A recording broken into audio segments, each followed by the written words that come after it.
Let the bitter smash mouth talk. Tune in 6 a.m. to 8 a.m. Monday through Friday on WCPT, Progressive Talk.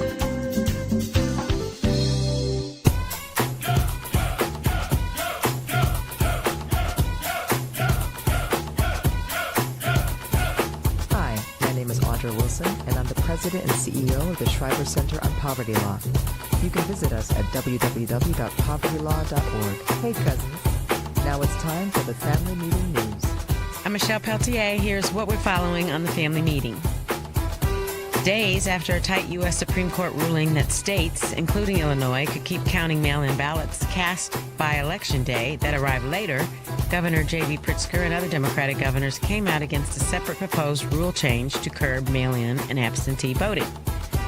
Pritzker joined the governors of California, Connecticut, Minnesota, New York, Pennsylvania, Rhode Island, Washington, and Wisconsin to decry major tweaks to the U.S. Postal Service standards.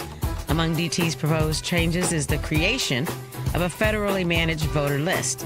Trump is separately pressing for passage of the Save America Act in Congress. The legislation would require proof of citizenship to register to vote, a photo ID to cast a ballot in federal elections, and would sharply restrict mail-in voting. Pritzker and the other governors submitted a 7-page opposition Thursday, arguing the changes risked disenfranchisement of millions of voters, which it will. Illinois' tick season may be starting earlier, lasting longer, and creeping into new corners of the state. Scientists and researchers say milder winters and earlier springs are helping ticks survive in greater numbers. I know. While doctors report earlier cases of tick-borne illnesses this year than in previous seasons. Yeah, I know, right? Ticks aren't only in heavily forested areas. More and more, experts say, ticks are also being found in city parks, green spaces, and suburban yards. Tick season usually spans April through September, but all 4 seasons have seen warmer temperatures because of human-driven climate change, and winter temperatures have increased at a much faster rate than all other seasons, experts say. So watch out for the ticks, people. Anything that dude touches just turns into garbage. On Monday, June 29th, the U.S. Supreme Court ruled against DT's action to fire Federal Reserve Governor Lisa Cook over alleged mortgage fraud allegations back in January of this year. Cook denied the trumped-up charges then, as she had on numerous occasions, and even then, justices openly warned that the move could shake the Fed's independence and spook markets. The case, Trump versus Cook, is a legal fight. Ooh, I just lost the story because I'm on my computer. Oh! Okay. Cook denied the trumped-up charges then, as she had on numerous occasions, and even justices openly warned that the move could shake the Fed's independence and spook markets. Okay. Cook was not just any governor. When she joined the Federal Reserve Board in 2022, she became the first black woman to serve as a Federal Reserve governor in the institution's history. Please visit our webpage, tfmradioshow.com. You can subscribe and follow us on Fanbase, Threads, TikTok, Spoutable, Blue Sky, and Twitter. Also subscribe and follow our YouTube, Instagram, and Facebook channels to view us live when we are on the air. You can listen to a repeat of this show every Tuesday on WARRradio.com, 1520 a.m. or 103.5 FM, where North Carolina comes to listen. Whew, we'll be right back.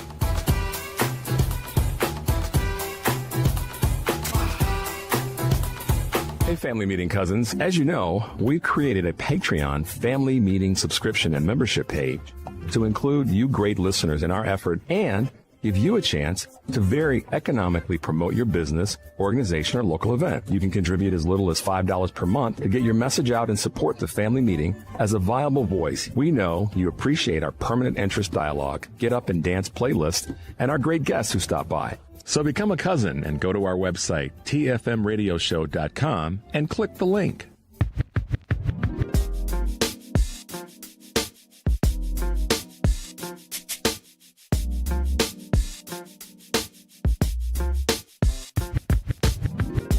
This is motivational speaker and author Dan Duster, author of the great-selling book, Peaceful Selling, Easy Sales Techniques to Grow Your Small Business. I listen to The Family Meeting.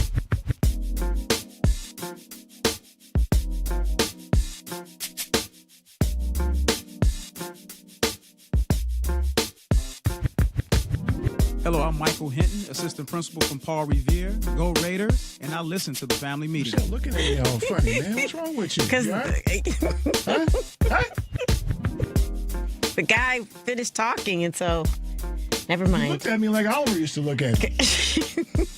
Are we going out? Is it time for the walk in? Are we talking about your pooch? Do I get a chance to eat now? Player? Sport? You looked at me like I was. Welcome to the galactic headquarters of the family meeting, y'all. It's your boy E, and that's your girl Michelle. Thank you, Michelle, for the news. Welcome. Grab your phones, find us on social media. You know how that works. That's where you can stalk us. Go there now. All those different places.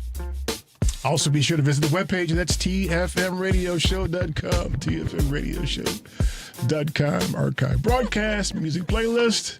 What's she link laughing for at? live video. What? What's she laughing at? She look goofy. Weed, man. Yeah, Y'all had some it's gummies already before off you the came damn rails today. It's off the rails today. Not that we're ever on the rails, but damn, y'all. Ooh, child. Child is right. In the space shuttle cockpit controlling everything is this Matthew. I can't wait for the break. That's Matthew. Oh, I think Paul's over there. Curly Top's over there, too. Curly Top is in there. He's Curly all Top's in poofy, the pretty house. hair. Yeah, that's right. Yay. That's right. Hey, man, listen, while you're visiting that website, tfmradioshow.com, make sure you mash the button to become a patron. For as little as $5 a month, you can help this, whatever the hell this is, get off the rails every week. tfmradioshow.com, tfmradioshow.com. The lines fill quickly. The number is 773-763-9278. 773-763-9278 is the number. I had a thought in my head until you looked at me like that. I don't know. I'm sorry. What the hell, man? Looked at me crazy, man. What's wrong with you? The guy was talking. He finished talking, so I thought it was time for you to talk. Yeah, here's the thing, and though. you just sat there. Here's the thing, though. You can't just be looking at people like that. Because I was like, when are you going to talk? When are you going to speak? Why are you not speaking? Hell. And I don't know, what does that look, what? I was just looking at you like, why aren't you speaking? Okay, so first, you are not an animal. I want to make sure that's clear. Why are you saying that? I know. Because I would be sitting on the couch. Why am I reminding you of a dog right now? Okay, first I'm going to say it again now. You are not an animal. Apparently I'm reminding you of one. Well, you are doing that. You are doing that. I don't feel like I'm that's sitting nice. on the couch, I'm reading, I'm watching TV, and the dog walks up to your face and looks at you. He don't speak no English, so he can't say nothing. He just looks at you. I feel like I should be offended. That's why I said you're not an animal. I'm just saying it felt like That's you were supposed to looking at be. me That's like supposed to make him. me feel better. Because the first thing you said to I said to Oliver was that, what? What do you want? It's one of a couple of things. It's like, That's here, pretty messed up. feed me, take me outside, or rub my neck. Well, I wouldn't want any of those things from you. It felt like that. Come on, man. Y'all, man. It's a great way to start the show. I don't know, man. You did kind of have a look of panic on your face. No, I could feel you looking at me. I thought, okay, she's not looking at me. I looked at you and you were looking at me. What are you looking at?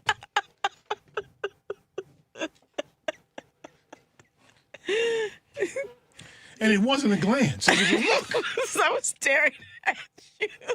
It was a what the hell are you doing look. That's exactly what it Yeah, was. what are you looking at? You weren't talking. Like I'm new at this. You were Like I'm supposed to be. You were acting new. No, there was just a big gap between the people who were speaking, and I didn't know that there was another one coming. My damn kidney bone, man, is not going to be able to stand. It's not going to resist. It's going to explode today. It's just 409.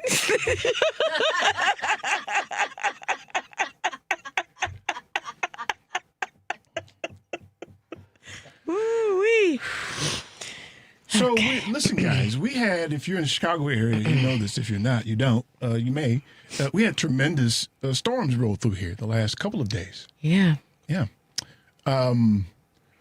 The storms felt epic when they came through. Just, sideways rain. And I remember looking out the window at some point, I think one of these days, and you couldn't see outside. I couldn't see outside the window at It all. was raining No. so hard. It was a sheet of rain coming down. Yeah. Then we get outside, and there are trees and branches scattered Yes, everywhere. everywhere. Yeah, and we had a branch fall in our yard a week or so ago, but then no more since. But yeah, it was crazy weather here, to say the least. I think it's going to continue, isn't it? I believe so. I believe so. I think this is what our summer's going to look like. Climate change be damned. Yeah. For some people, a holiday weekend. Yeah. Yeah. It kind of cuts two ways, like many things in my life. It cuts two ways. Like Flavor Flav said, if you heard me out there celebrating on the 4th of July, it's a worldwide lie. No, I don't do that because I'm read in on the history. It's not. That's your Juneteenth. That's white people's Juneteenth. That's y'all's Juneteenth. I have mine. So, no, we don't do that. But if it happens in the middle of the week and you get a day off, you can still, So I'm self-employed. I don't know what days off look like. But I didn't mean the you. I knew that about you. Yeah, I meant the big proper you. noun me now. I got you. Yes. Yeah, I got you. Mm-hmm. But I hear you. I hear you. Some people. I mean, it's a day off, Yeah. Some people say, well, I don't agree with Juneteenth, but it's a day off, so I'll take it. Right. Mm-hmm. So yeah. And good for that. Good for that. Right. Mm-hmm. It always though reminds me again of Frederick Douglass's. It was a 4th of July speech. Mm-hmm. You know this speech, right? Mm-hmm. It was on the 5th of July, though, in 1852, 3, whenever it was. It was early 1850s. It was 10 or 15 years before the Civil War, so people were still, the human traffickers were still active in their businesses.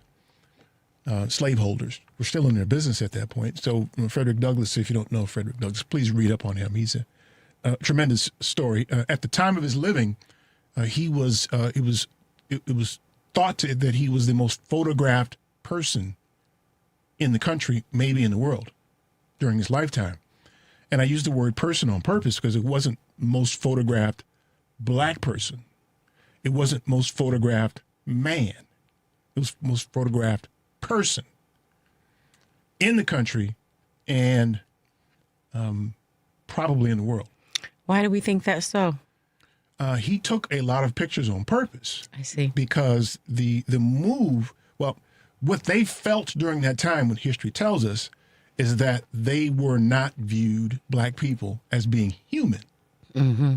And it was his desire to take photos of himself and distribute them widely so people could see the human nature of him. Mm. But you also will never see him smiling in his photos. And that's by design too. And to put it in today's vernacular, he says, because wasn't nothing funny. Well, okay. So his speech on July the 5th, do you know why it was on July 5th and not July 4th? No, I do not. Because the white mob said he couldn't. Of course. That's and our day. The name of the speech is, what is 4th of July to the Negro? That's right. Okay. Or something like that. I don't think it had a title, but it's been, people have titled it, but it didn't have a title. To read it, though, have you ever read it in its entirety? I've read pieces of it, yeah. Yeah, most people. Kind of like Dr. King's speeches.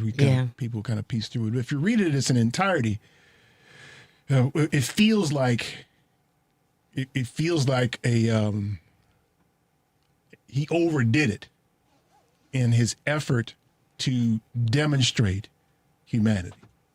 The big words, the big ass words used in his speech, and the order in which it's written that he said them, feel like it was a theatric effort to demonstrate humanity. Mm-hmm. And in looking at it that way, you feel even worse that you had to go to such great means, such a great effort to try to demonstrate humanity. But the powers that be forbid him giving a speech on July 4th because that's their day. We don't want any Negro doing a speech on our day, so he was forced under threat of a white mob to speak on the 5th instead.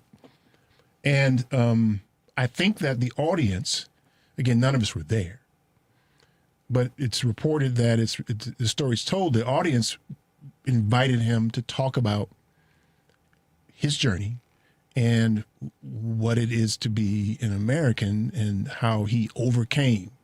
And I think if you read the speech in its entirety, you can watch how it starts off real dark. Mm-hmm. And I suspect that the people in the audience were like, this ain't going the way we expected it to go. But then near the end, he talked about resilience.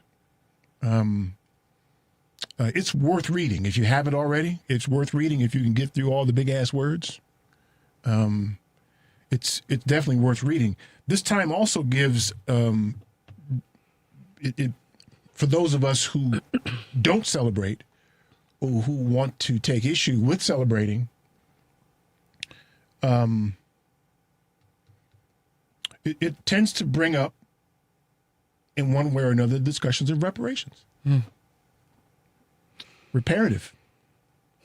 Repair for damage done, for plunder. Yeah.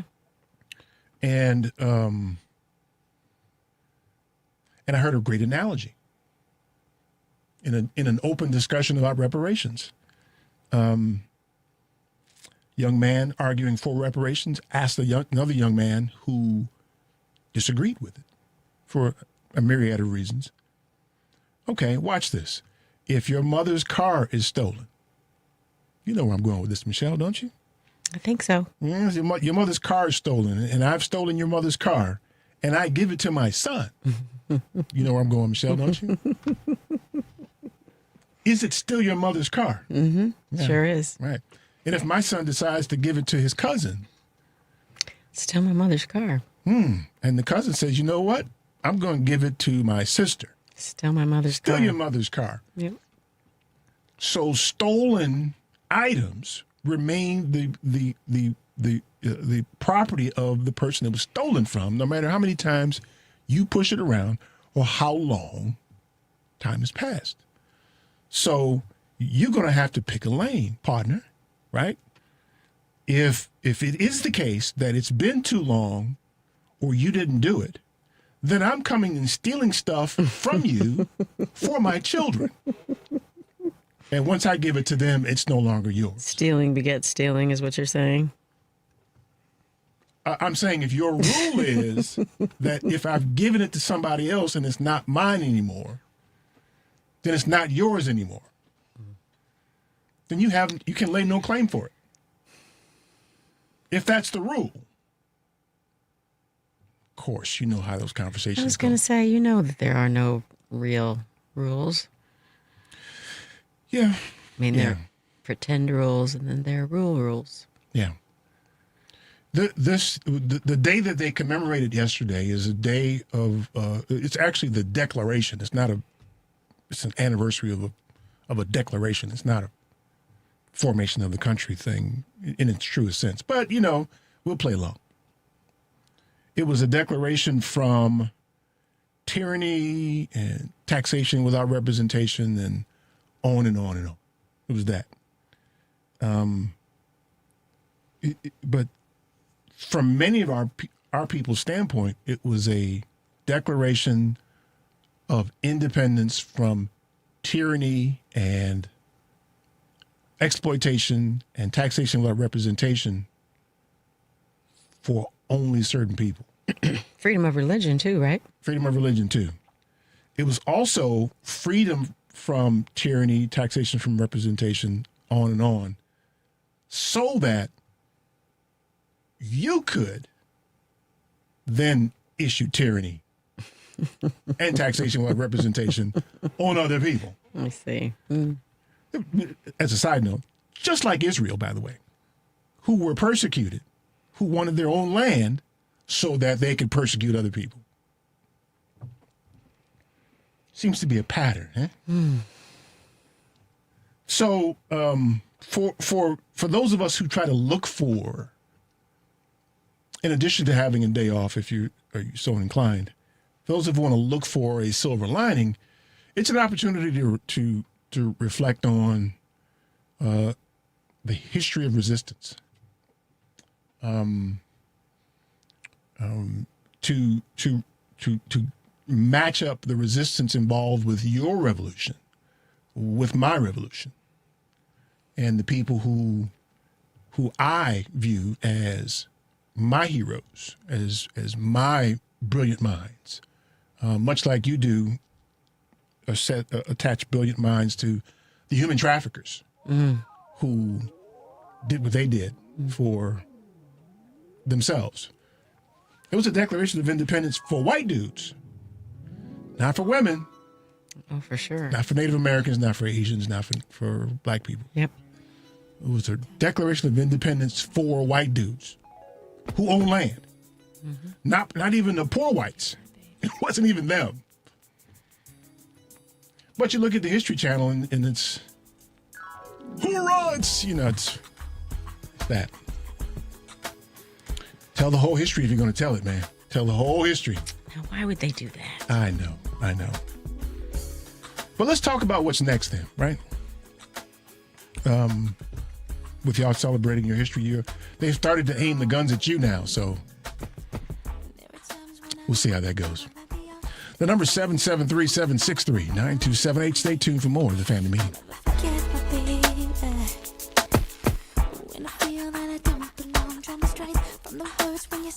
It's all about you, baby.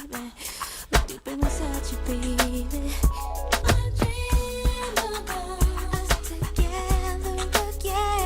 Hi, I'm Vicki Miller Walton. Keep listening to the Family Meeting.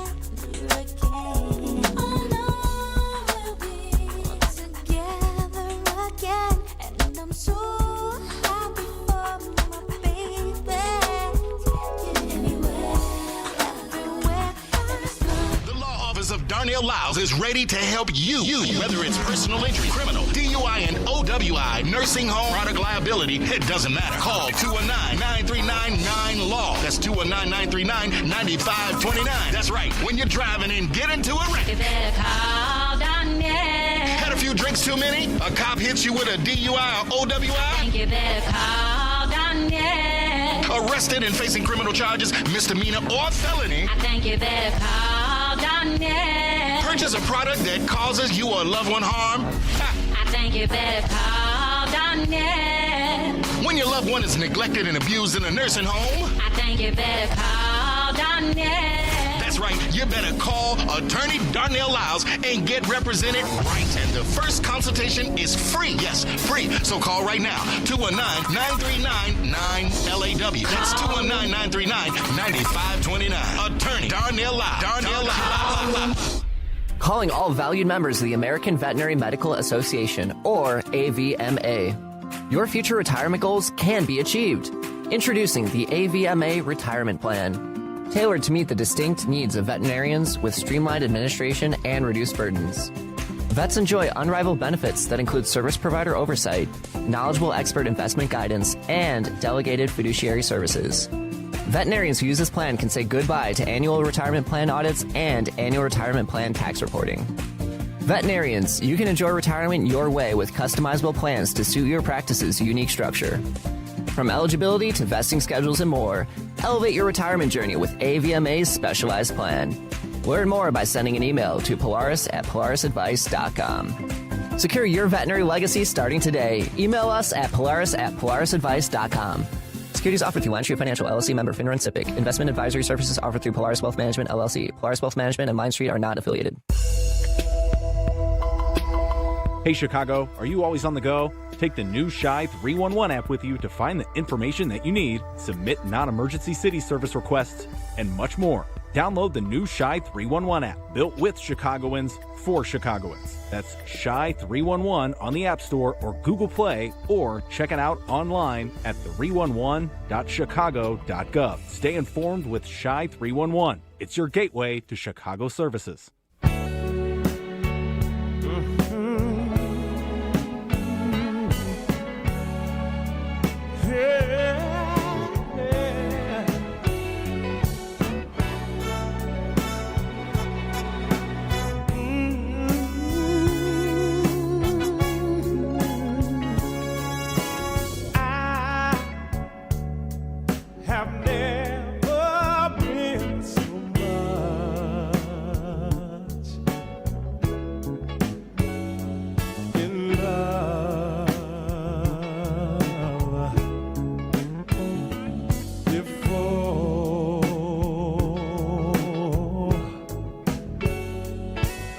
What a difference a true love made in my life.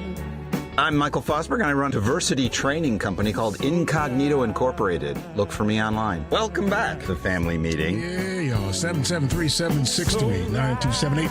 773-763-9278. So, hey, Michelle. Hey. How you? I'm good. Yeah. I'm tired, but I'm good. How you? That's right. You up early on Sundays, man. You up early a couple of days a week. Yeah, that works. No barbecue for you, I presume. No. Yeah. Okay. So listen, let's talk about it in terms of White Juneteenth, shall we? Okay.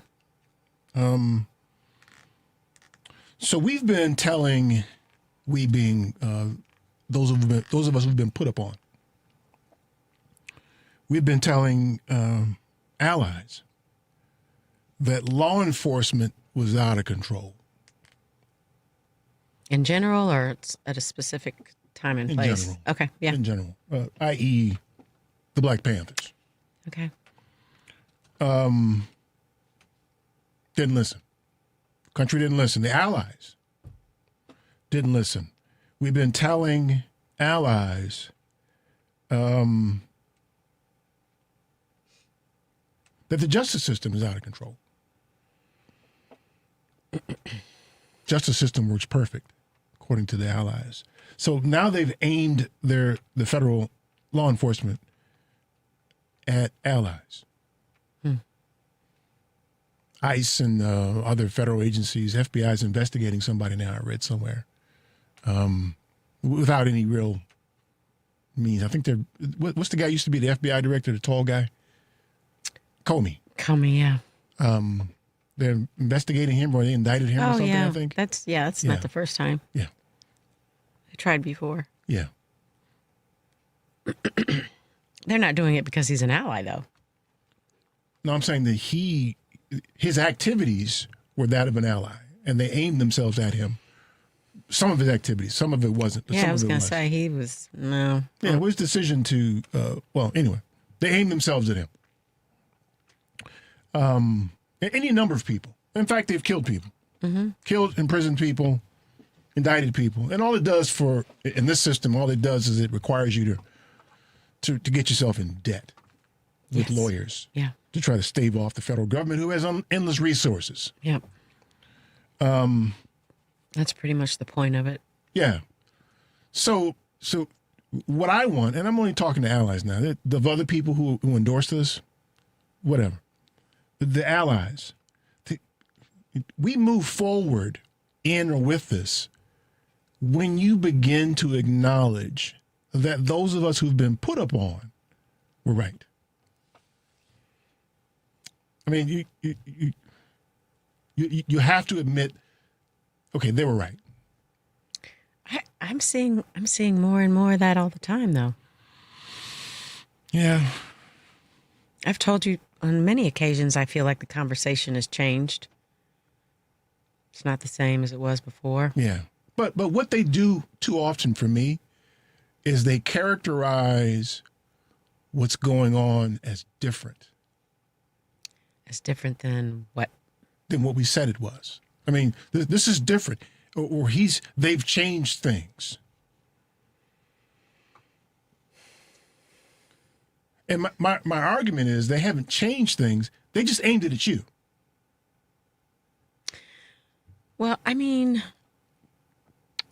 ultimately, what do we care more about, Eric? Do we care that they get it eventually? No, because then the goals, what we talked about a couple weeks ago, then our goals become different.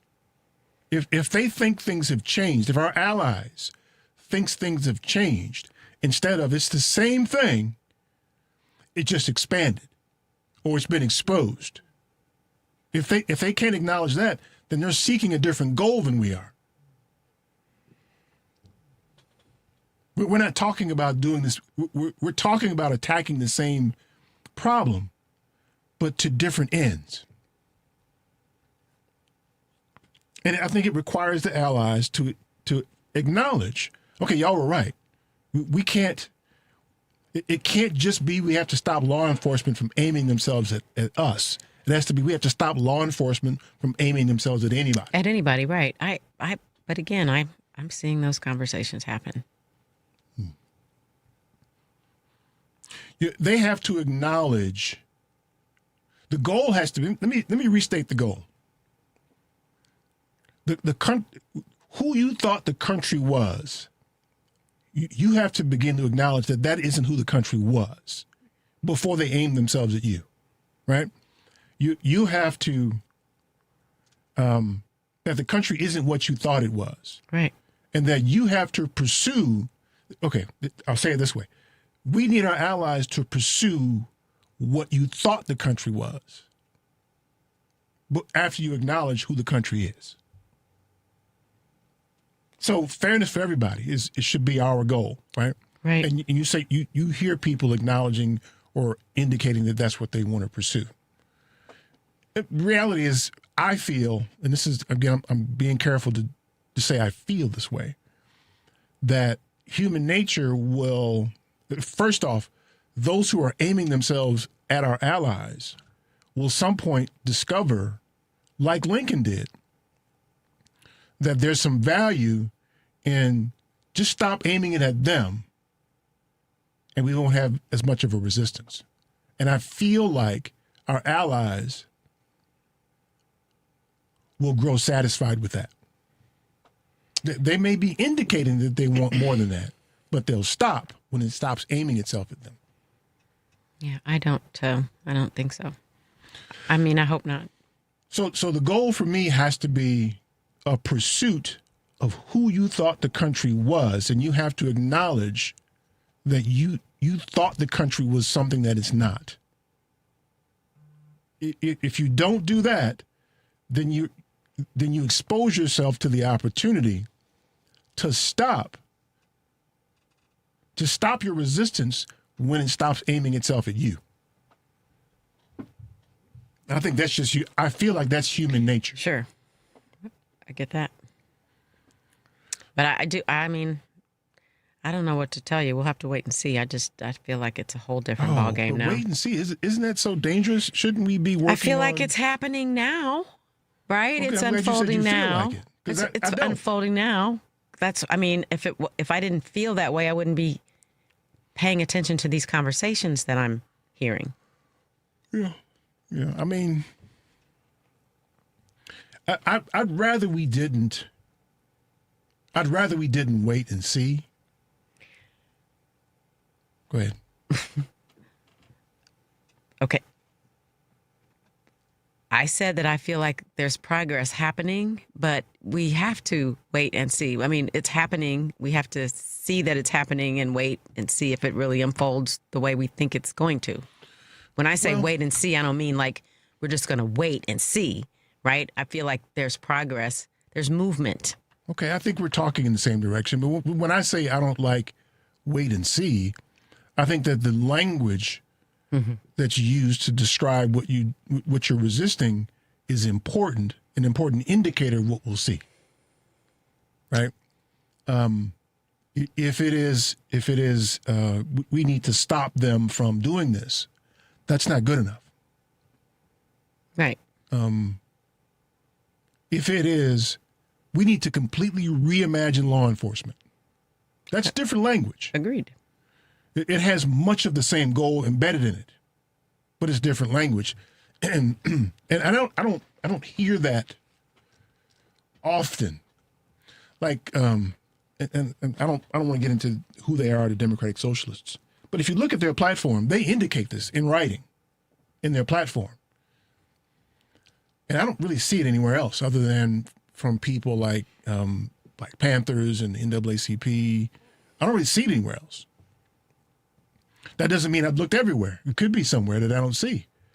But in order for this to be, for what you're enduring now, the horrors, for those of us who are sensitive to horrors, see, you have to do things like adding Puerto Rico and Washington, D.C. as a state. You're going to have to add several Supreme Court justices.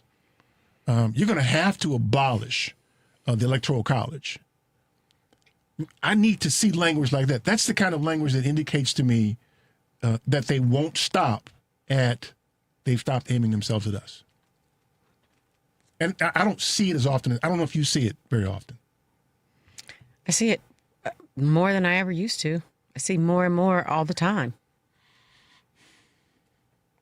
I think people are paying attention differently, right? Because there was a time when if we said something like if I were to say I get followed in Whole Foods all the time, which still happens.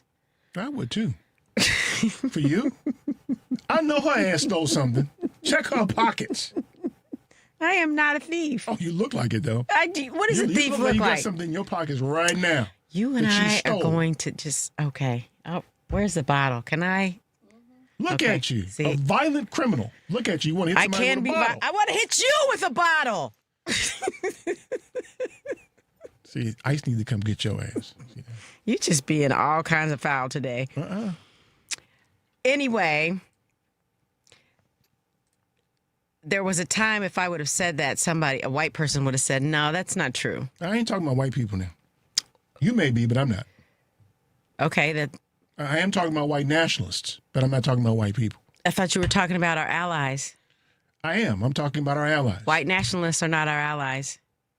Okay, but I'm differentiating between white people and white nationalists. Okay, but I thought you were talking about white people. I'm talking about allies, white and black, Hispanic, whoever. Okay, so I'm talking about a white ally. Okay, that's a very narrow group, but go ahead. Because that's what you put out there. Why are you doing the hamster wheel thing with me right now? That's why I was careful to say those of us who are put upon. I wasn't talking about black people. I'm talking about people for whom the system is aimed at by white nationalists, which are not just white people. Well, you just threw that one out there. You didn't say white nationalists earlier. I didn't, but I didn't indicate who they were. I indicated who we were, those of us who were put upon. But now you're making it a point to say who it was, and you weren't saying that earlier. I'm telling you who I'm talking about. You're talking about white people. You can go You're talking about white nationalists. Right, which are not all white people. Clarence Thomas is a white nationalist. Yes, he is. Okay, so that's my point. You just have to get... Yeah, you know what I'm talking about. Yeah. You know what I'm talking about. Don't get new. Don't get new now. Yeah. Okay. Go ahead and make your point if you hadn't forgotten. It's gone. I figured. You did that on purpose because you didn't want to hear what I had to say. You were talking about white people. I was on point. You were talking about white people. And you didn't want to hear it. So Is that what I did? So you just disrupted my flow. Is that how I do? That's why you got a pocket full of Skittles that you stole from the store. I have a pocket full of Kleenex right now. Snotty Pippin. Whatever, man. Okay, we'll go to break while you get your thoughts together. It's not coming back. It's gone. Well, you got a minute to think about it now. Mm-hmm. Okay, white people, you were on that. Just work it through, Michelle. When you get a certain age, I know something. Ooh, things child, happen. I want to cuss. I want expletives to fly. I'm a certain age. I'm telling you, man. Get that big 6-0 this year, man, so I know. Oh, poor boo-boo. Yeah. I don't feel bad about it. I mean, listen, the clock's ticking. It's almost over, man. I'm happy about that. It's going to be a wrap here in a minute. You are in your fourth quarter. Yeah, and the clock's ticking. Every day. Mm-hmm. Don't stop. Won't stop. Can't stop. Yep, all that. Let's talk about what we're going to do. 773-763-9278. Stay tuned for more of the family meeting.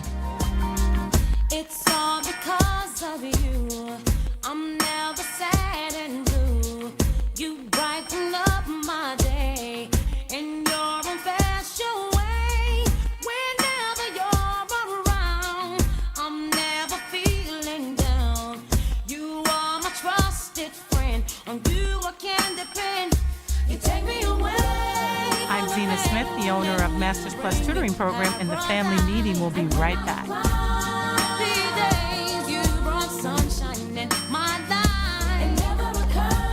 Do you own own a business in Illinois, are you aware of the new retirement plan requirement that could impact your business? Listen up, this is crucial information you don't want to miss. If you're a business with at least 5 employees and have been operating for 2 years or more, Illinois law now mandates that you provide a retirement plan. But don't worry, we've got you covered. Polaris Wealth Management can be your professional partner in navigating this new landscape. We specialize in helping businesses just like yours establish affordable retirement plans that meet your needs and keep you compliant. You may avoid penalties as high as $500 per employee by acting now. Our team of seasoned professionals will guide you through the process step by step, making it easy for you to set up a 401k, a simple IRA, or another qualified retirement plan. Visit our website at polarisadvice.com for more information or shoot us an email at polarisadvice.com. We're here to help you provide your employees with the retirement benefits they deserve while safeguarding your business from potential fines. Don't let these changes catch you off guard. Contact Polaris Wealth Management today, and let's work together to build a better retirement future for your employees and your business. Visit polarisadvice.com or email us at polaris@polarisadvice.com. Securities offered through Lion Street Financial, LLC, member FINRA and SIPC. Investment advisory services offered through Polaris Wealth Management, LLC. Polaris Wealth Management and Lion Street are not affiliated. Do you have a pain that won't cease? A health issue that's not getting better? It may be time you visited Health on Earth Wellness Centers. With over 20 years experience, 4 Chicagoland locations, and patients that range from 2 months old to 93, Health on Earth Wellness Centers are fully prepared to meet all your chiropractic needs. We have state-of-the-art facilities in Crestwood, Tinley Park, the South Loop, and Naperville. Don't let being healthy be your last resort. Make it your first choice. Make an appointment today at healthonearth.org. That's healthonearth.org.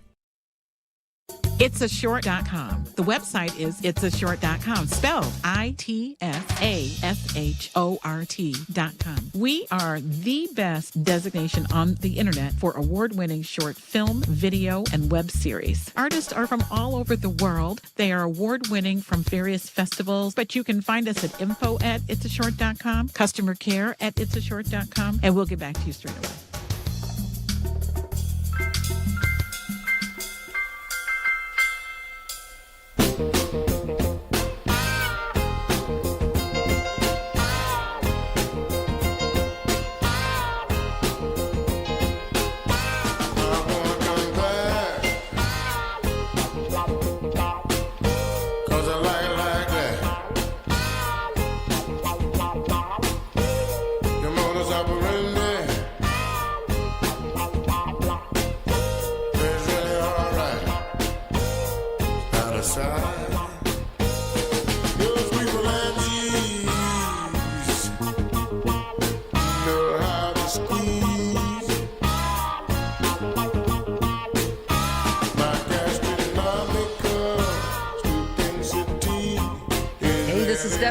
Be sure to tune in to my show Monday through Friday, 8 to 11 a.m. But right now, keep listening to The Family Meeting on Chicago's Progressive Talk, WCPT, AM and FM. 773-763-9278, 737-737-639-278. A little hot buttered soul for you there, Michelle. Thank you. Maybe that'll jog your memory a little bit, you don't feel buttered? No, not in that way. What way is that? I know you did steal something, didn't you? You know Michelle Steele. I can't stand you at all today. That's right. That's right. So what you see on television and on radio and all the celebrations is a lot of coercive narratives. It's a contribution to a lot of the fables. Like I was watching the news this morning, and they're rebooting Little House on the Prairie. Mm-hmm. And of course, that's a story of what they characterize as the story of Little House on the Prairie. Settlers. Brave settlers moving west to calm the wild, wild west and murder and steal. That's the part they leave out. What was interesting about the reboot of Little House on the Prairie, though, is that they actually include meaningful Native American narratives in this version. There's actually there's a black doctor in the region And I've never read those books to know if that's an accurate depiction of the characters. Did you watch the old show? No. Well, no black people. I watched it. Did you? In Kansas City. That doesn't have anything to do with that. It's kind of the Wild Wild West. Okay. It's See? kind of the Wild Wild Thank West, you. though, isn't it? Out there in Kansas City? Out there in rural Kansas? You know, I was in Kansas City, Missouri, and I was not you in know the how y'all rural are out parts. that way. Out that way. What is wrong with you today? I'm just saying. What man, is you know, going on the with you Kansas is today, depicted picking in- on me in like this Westerns, today, Kansas- right now? In Western What Kansas the? is What depicted, the? What the? Aren't they? Did you watch Westerns too? Yes. Isn't Kansas depicted in a lot of the Westerns? Kansas City, Missouri. Isn't Kansas City, Missouri depicted in a lot of You Westerns? know what? Talk Is about it not? something else before I get up out of this chair and bop you. That's a yes or a no. I'm not saying. Oh, of course you're not. Of course not. I didn't hear the question. You have me so angry right now. Trying to get away because you stole something. That's why. So it's a lot of they're trying to coerce people into believing a lot of the stories. I peeked at. They had a thing on the History Channel about George Washington, and depicted him as a brilliant hero and all that kind of stuff. And for what they were trying to accomplish, maybe a brilliant hero, but. And what do you think they were trying to accomplish? To make him a brilliant hero? Yeah. But it conveniently leaves out part of the story. Like you don't see any human traffic, people being human trafficked, any human trafficking activities that existed regularly in all of his travels. So they exclude that because that doesn't make us feel good.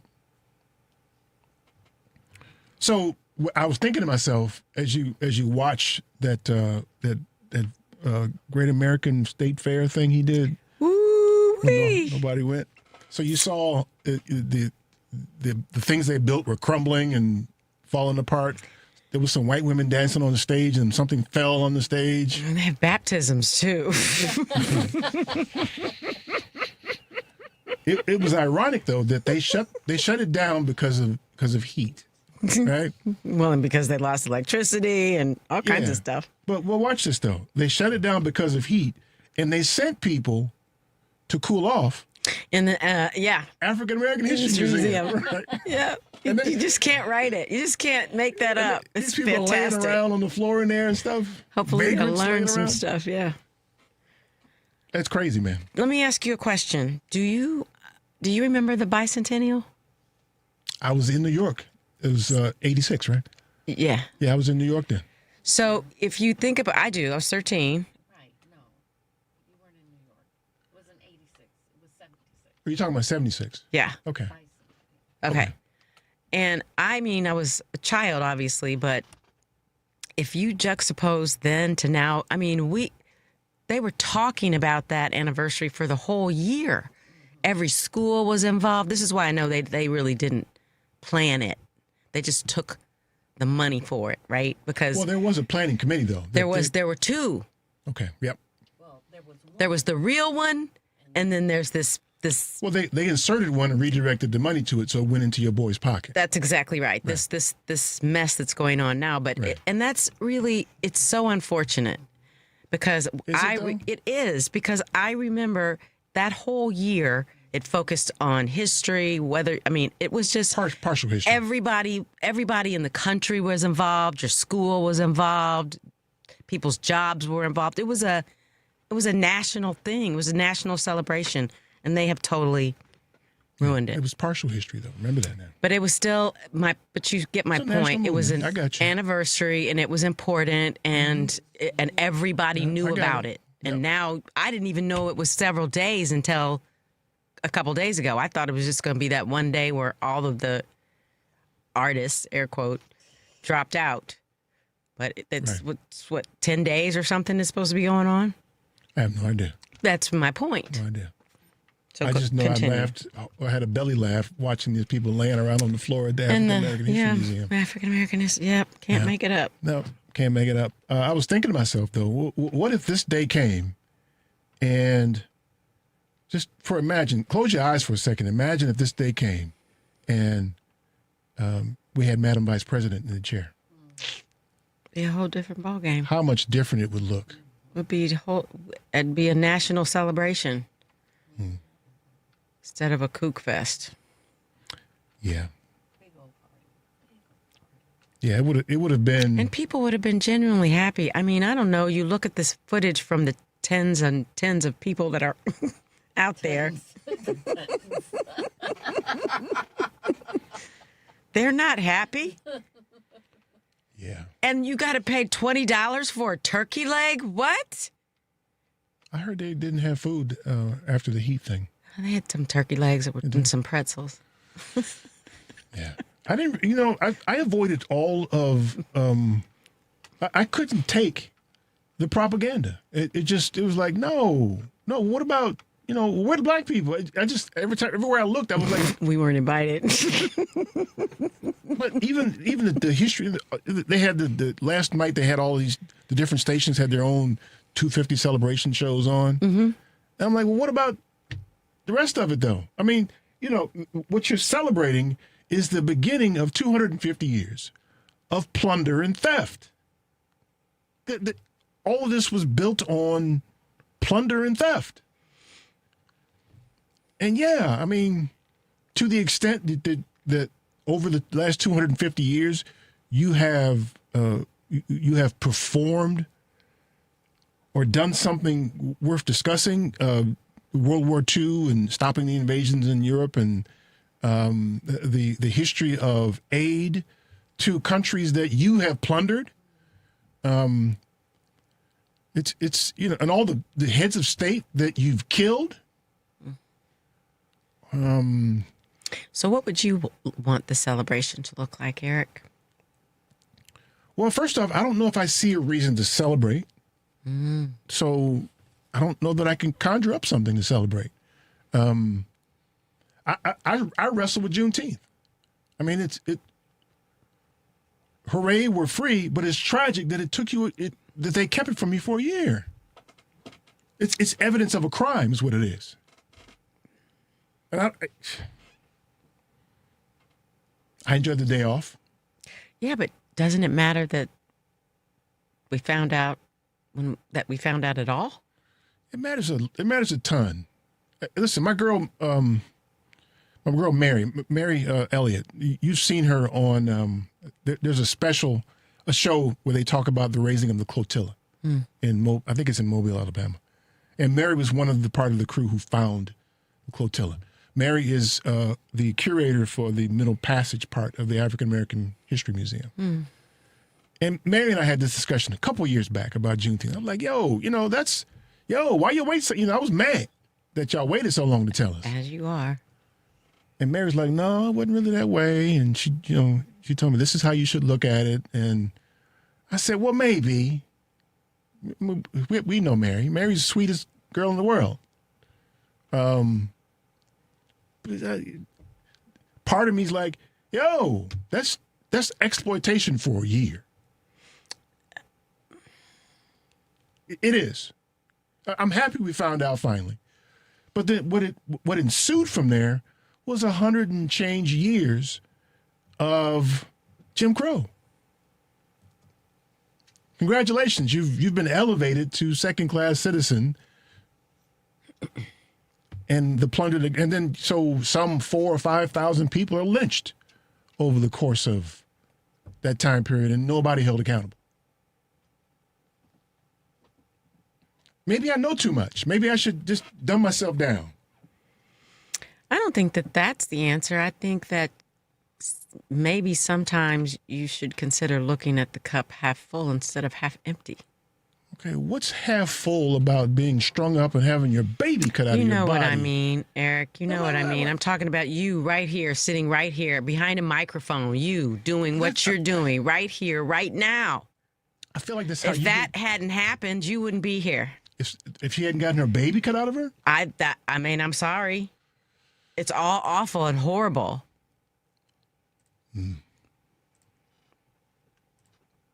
I mean, my father lost his mother in childbirth at age 5. I remember you told the stories. And I always tie the fact that his grandfather insisted that they move north and he got an urban education to my ability to thrive now. Mm-hmm. So it was her tragedy. Mm-hmm. So I get how you can string those things together. String those things together? How you can string how you can string a tragedy to a positive outcome. I know, I just didn't like the wording. Okay, well, thank you for that. That's why you steal. You're such a... So I get that too, but I'm having a difficult time finding a silver lining in finding out a year later, being exploited for a year, and then spending 100 years in Jim Crow. You're the silver lining. I'm my ancestors' wildest dreams, as they say. I get that too. Okay. But they're still lynching people down south now. Right now. I know. And not holding anybody accountable. Yep. It's because they're not looking for the people that are doing it. They're killing children. Mm-hmm. Right now. 3 in the last, 2 months? Maybe I read too much. Maybe my imagination's too vivid for me to get over it. But I think somebody should be held accountable. That's, accountability is important. Absolutely. I ain't finna have no party.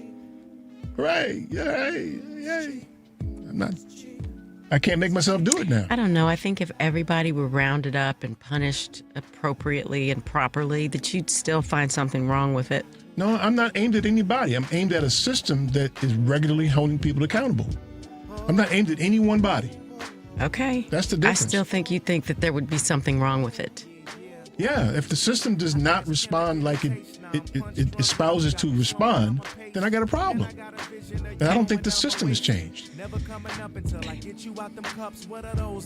Y'all be aiming at people. That's the thing. You think we get rid of people and then the problem is solved. I didn't say that. I know you didn't. I don't mean you like y'all. I mean just y'all, people who think that way. All right, Michelle has news, y'all. Oh, I do? Okay. Yeah, 773-763-9278. Stay tuned for more of this. I met this girl. Her name was she was so fine. And she was. This is Shauna Weatherspoon of Weatherspoon and Associates. Feel free to visit at www.susceo.net. Keep listening to the Family Meeting. Y'all don't understand me. She was fly, so fly. The apple of my eye. Polaris is introducing a way for you to get empowering financial advice. Save and plan. If you are like a lot of people, you'd like to work with a financial planner, but don't know if you earn or have enough to invest. Save and Plan will allow us to work with nearly anyone from young professionals to retirees looking to travel the world. Save and Plan is simple. Just sign up to save on a systematic monthly basis, directly from your account, and gain access to a planner and our planning services. Once you sign up, Polaris gives you a customized financial plan, a real person to speak with, and information to help you make good financial decisions. Your dedicated planner is just an email or phone call away. Save and Plan offers empowering advice for everyone. Visit us at polarisadvice.com. Call us today at 312-951-2606 or email us at polarisadvice.com. That's 312-951-2606 or email us at polarisadvice.com. Save and Plan, empowering advice for everyone. Securities, insurance, and advisory services offered through FSC Securities Corporation. Member FINRA. SIPC. Insurance services offered through Polaris Insurance Agency, Inc., which is not affiliated with FSC Securities Corporation. Yeah.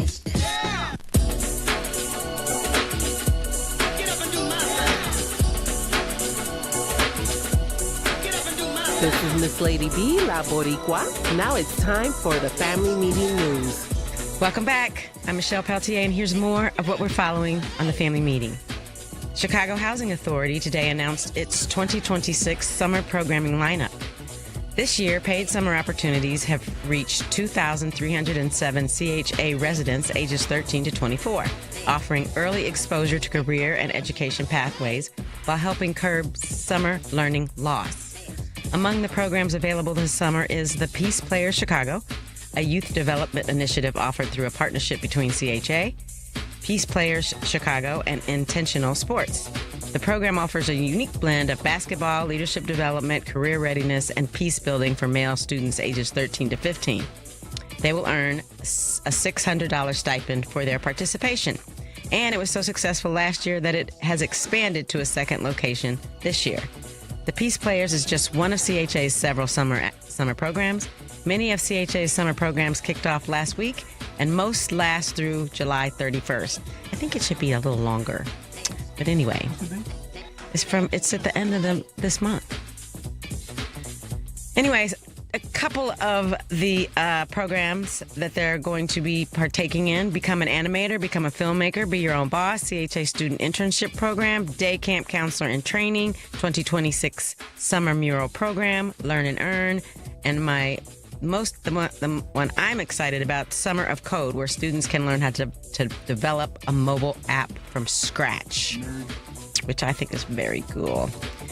Venezuelan's interim president, Delcy Rodriguez, publicly thanked Bad Bunny this week for shipping humanitarian aid to the country after a pair of catastrophic earthquakes killed more than 2,590 people and left tens of thousands missing. The Puerto Rican superstar's Venezuelan earthquake aid effort delivered 42,000 pounds of essential supplies to citizens in need. On June 24th, a 7.2 magnitude earthquake struck near San Felipe at 6:04 p.m. local time, followed 39 seconds later by a 7.5 magnitude tremor near Yumar. Both epicenters sat in Venezuelan's Yarkaway state. The back-to-back quakes were the strongest to hit the country since 1900. The final death toll could exceed 10,000 people. Very sad. Washington Nationals starting pitcher Cade Cavalli is expressing regret over a comment directed at a Boston Red Sox first baseman, Wilson Contreras, that triggered a bench-clearing shuffle and 4 ejections during Tuesday night's game at Fenway Park. The Athletic, did you know why? The Athletic reported that Cavalli told Contreras to sit down, boy, after striking him out in the 4th inning. Cavalli shared that he understood that there was a racist history attached to the word. He says there's a history behind that word, and that's just something that, as a competitor, like in football or basketball, playing wiffle ball with my brother, you don't understand it. And then it gets perceived in a way that was not my intention. And then you learn from that. It will never happen again. Nationals president of baseball operations, Paul Tobani, told reporters Wednesday that the team would not be disciplining Cavalli internally, saying he did not believe Cavalli intended to demean someone in a racial way. Please visit our webpage, tfmradioshow.com. You can subscribe and follow us on Fanbase, Threads, TikTok, Spotify, Blue Sky, and Twitter. Also subscribe and follow our YouTube, Instagram, and Facebook channels to view us live when we are on the air.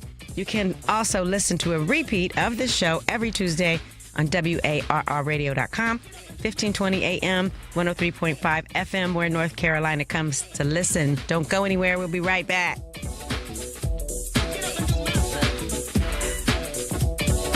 This is Chicago's Progressive Talk, 820 AM, WCPT Willow Springs, and online at WCPT820.com, where facts matter. Hey, family meeting cousins. As you know, we've created a Patreon family meeting subscription and membership page to include you great listeners in our effort and give you a chance to very economically promote your business, organization, or local event. You can contribute as little as $5 per month to get your message out and support the family meeting as a viable voice. We know you appreciate our permanent interest dialogue, get up and dance playlist, and our great guests who stop by. So become a cousin and go to our website, tfmradioshow.com, and click the link.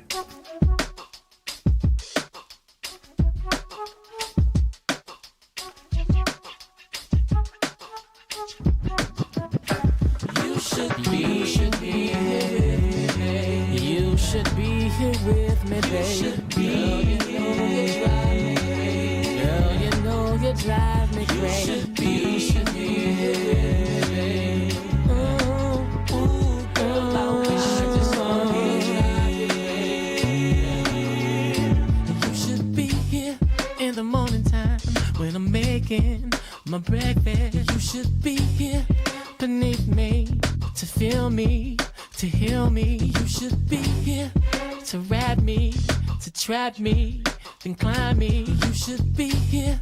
I'm a good man and I work hard on my night job. This is Kamal Murray. Check us out at www.excesstennis.org. Welcome back to the family meeting. 773-763-9278. Now's your time. So listen, let me Let me put a bow on this, shall I?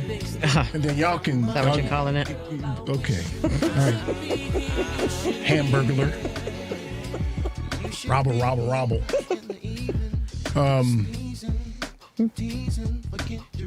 I have a pretty vivid imagination.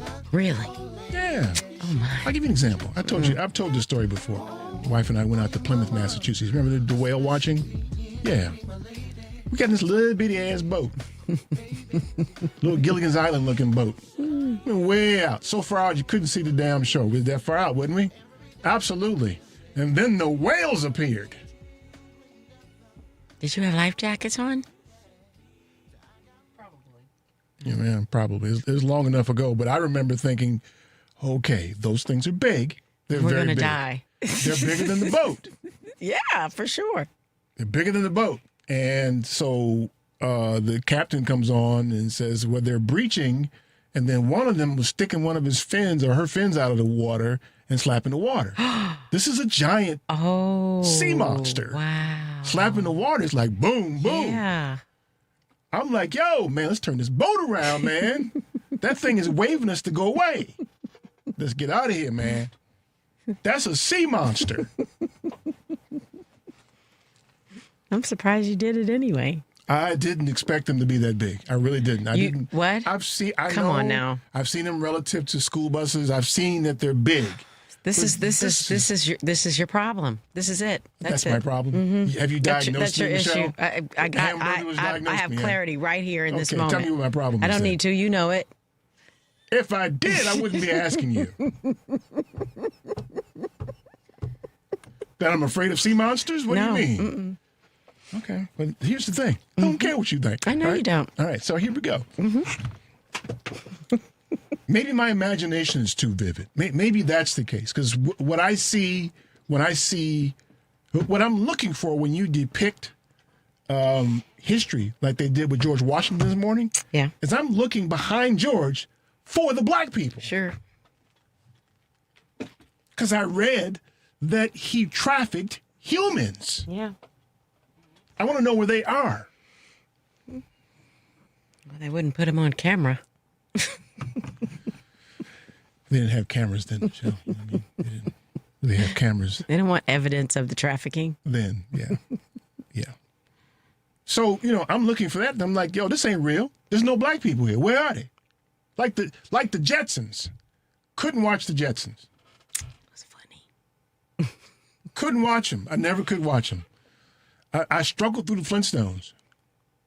But the Jetsons, we ain't in the future. Where do we go?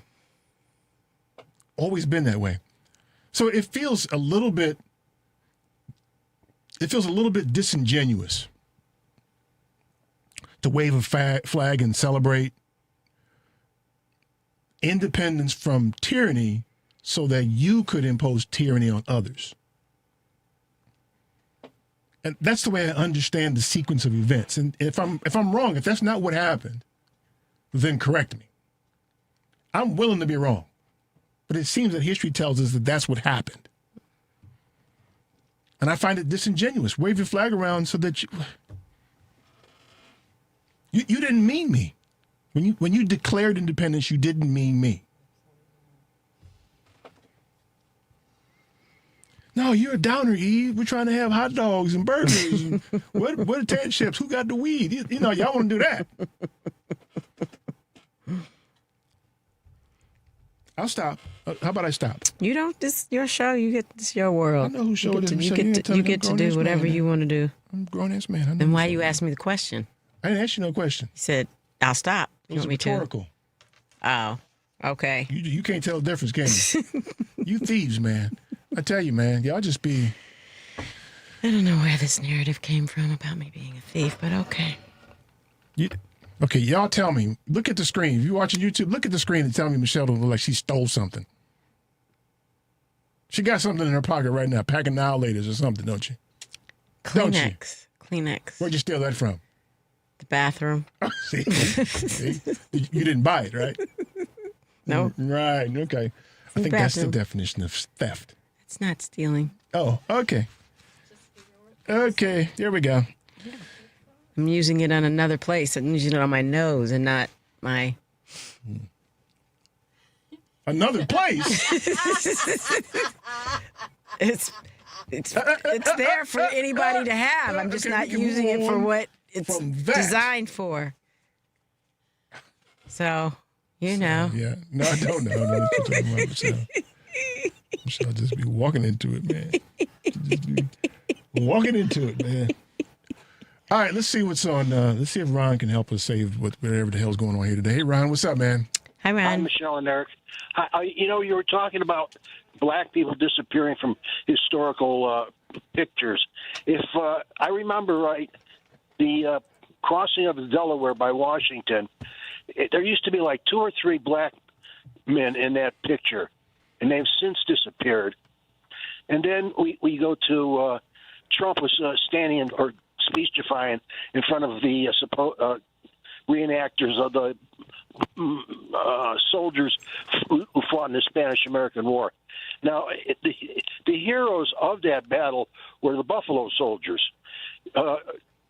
Roosevelt refused to take them with him on the frontal charge. He gave the Buffalo Soldiers a more difficult charge, and they achieved their goal. They took the heights, and the Buffalo Soldiers helped save Teddy Roosevelt and the white Rough Riders. Yeah, he sent them to be sacrificed so he could make his way through. Yes, and later in life, he also disparaged the Buffalo Soldiers and their gallantry in the Spanish-American War. And, you know, that brings me to another point, though. The handing out of medals. The battle, the United States called it a battle, a Wounded Knee. And it was in the dead of winter, and the survivors of the 7th Cavalry had an Indian village surrounded, and the village consisted of old men and women and children who had been starved because they didn't get their government rations. And the United States Cavalry attacked them with Hotchkiss rapid-fire cannons and rapid-fire rifles, massacring, like I think it was 200 or 300. And we passed out Congressional Medals of Honor for that stuff. Now, I'm not saying all Congressional Medals of Honor were handed out incorrectly, and for most of them I'm absolutely positive they're for gallantry. But how many of them were given out, like the medals for the Buffalo Soldiers who didn't get their medals in the Spanish-American War, or the white supremacists who massacred the Native Americans? You know, it brings me to this point that, you know, how many anti-war soldiers in Vietnam, how many thousands, if not tens of thousands, of American soldiers did they save by their anti-war activities, bringing the war to a quicker end? You know, when are we going to hand out a Congressional Medal of Honor to anti-war soldiers who helped shorten the Vietnam War? You know, that'll never happen, but I think they deserve it. Yeah. And, you know, one final point, if I may. In my readings of a Seventh-day magazine, I found out that in 1844, the Seventh-day Adventists in Boston were, at that time, they were staunch abolitionists, the Seventh-day Adventists. And that was the Millerite movement at that time. But anyway, they were having a meeting in Boston, and the white supremacists, white nationalists, broke up that meeting with bricks, bottles, busting their heads open until it was Philadelphia. It was Boston. I get my things a little mixed up sometimes, but it's just a point that reading a magazine that I knew they were abolitionists, but I didn't know they were that staunch and strong. One final point, if I may. We were in Michigan, over in Cassopolis, which is a underground railroad stronghold in the days of the anti-slavery movement. But just getting to it. You all right, man? Yeah. I'm just freezing up on my memory of the. Here's what I was trying to bring. You know, at that time, also John Brown was a very him and Alan Pinkerton, the railroad detective. They were the closest of allies. All right, during the slavery days and bringing Underground Railroad people through the railroad system to get them into Canada. And it was because of Pinkerton's, knowledge of all the railroads and working for them and his security apparatus. But it's, as a matter of fact, he was responsible for saving Abraham Lincoln in his first inauguration going through Baltimore, where like 500 white nationalists were going to lynch Abraham Lincoln before he was sworn in. That's and interesting. It was John Brown. That's interesting because I see here that I've never heard that name before, but he's buried here in Chicago. Alan Pinkerton is. Yeah, I mean, in later life, he became a brutal anti-union thug, working for the bosses. But it was also, he had a stroke before that, and his sons took over the business. So how much was still Alan? Because Alan Pinkerton had to escape from Scotland because he was part of I think it was called the Charters Movement, where they tried to break away from England early on, and the British government cracked down on the members of that organization by burning him. I'm going to have to read up on him. I appreciate that, man. Thanks for that. You're more than welcome. Ron, appreciate it, man. Be safe up there, okay? Thank you, Ron. Happy 4th of July. Right. All right, man. All right. I heard that a few times this weekend, and whatever, man. Cam from Green Bay. What's up, Cam? Hi, Cameron. Hi, it's 4th of July. That's news to me. Next used to fit. It was yesterday. Yeah, you just waking up, man? You okay? Oh, that's what those noises were. I thought it was people lowering their rent by firing guns. What part of the country are you in? Hey, so Appleton, so not really dangerous at all for the most part. But have you guys heard of the Dre dossier? No. Dre? Spell that for me. Let me look it up real quick. DREY and then dossier, common spelling, like dossier. Mm-hmm. Okay, nope, never heard of it. She's a redhead journalist, roughly my age. She, actually, do you know Tom Hartman? Of course. Yeah. Tom Hartman regularly, allegedly, steals her pieces and doesn't credit her. No. On the radio. No. Yeah. Oh, yeah. Allegedly, but so I don't get people at my door. But yeah, Does she say that about him? But she's pointed it out before. Yeah, I reviewed what she was alleging, and I know for a fact that she was the one that was breaking the story. And I believe she's even worked with trying to expose that Doge isn't even gone right now. They've been consolidated into a new group in the federal government called the National Design Studio. So it's not. She broke that story, and The Guardian helped follow up on it, and they had reached out to her to get some of that information. So it's not like she's a nobody. She does really, really, really good work, and she's been outlining what she believes is the actual purpose of the reflecting pool, like why they're doing what they're doing. And the short version is the lining that they use is the same lining that you would use in data centers for piping, and the Obama administration at the end of their run left part of the reflecting pool work where you're supposed to be piping in the water from the river or from the bay. It is supposed to also be able to go to the park with the pond that's behind the reflecting pool, but it was never finished. That is getting finished now, and it's being piped over to an area that's by the ballroom, and she believes that they're building a data center underneath the White House that is going to need cooling of some kind, and that's the whole purpose of why they're doing the reflecting pool the way that they're doing it. And I agree. I thought it sounded like nonsense, but she pulled up the contracts and why you would hire the specific people for what they're doing, because they're not doing stuff that would be asked of for pools of any kind. Right. So Cam, that's interesting because there was a part of me that probably in the past would have said, nah, but as crazy as this stuff is, I can believe that. That's not enough water for a data center, though. Nah, but they're pumping water from the Potomac through the reflecting pool so the Potomac River has got water. Yep. Okay. So that could be. Cam, we got to get to a break, man. Thanks for that information. And the pool has a cleaning system. Yeah. Yeah, no problem. Thanks, man. Take care. That's interesting. And I wouldn't put anything past these people. Not a thing. They're craven and depraved and will do anything, steal anything, take anything.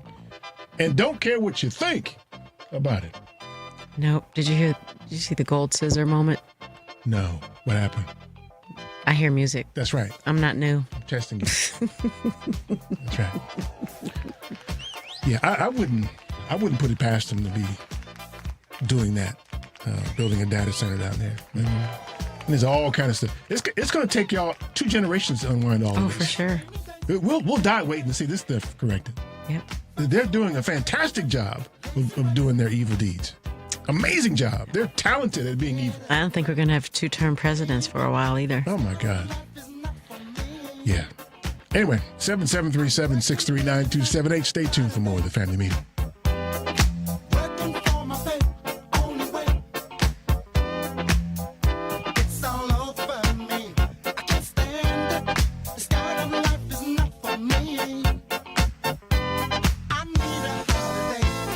Paul Mark Wallace, president of NSYNC Consulting Services. Our website is www.nsynccs.com. Keep listening to The Family Meeting.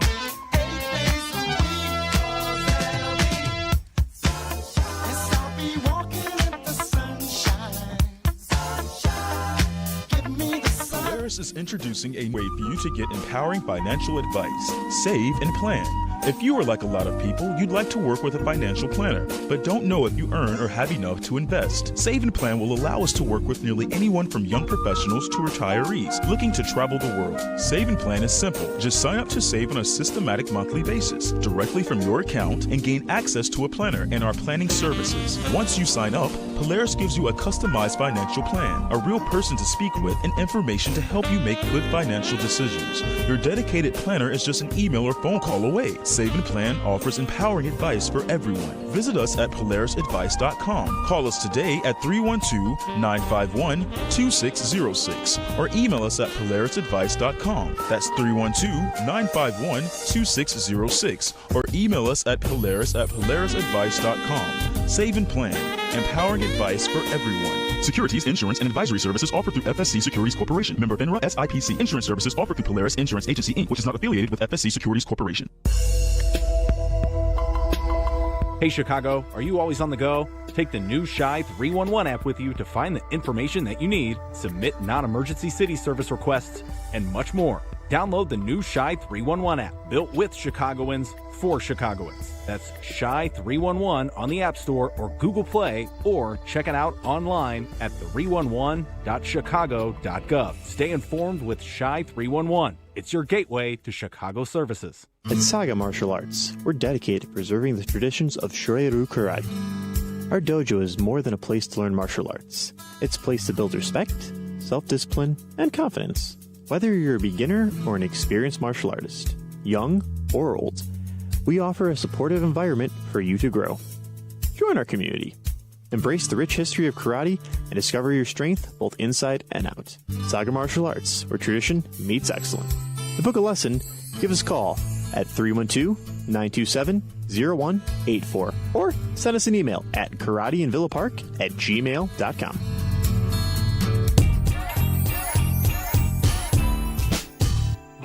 Yeah. 1, 2. See, this that lean, man. 1, 2.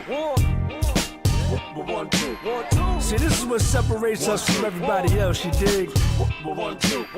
You know I love these grooves. 1, 2. Yo, Jay.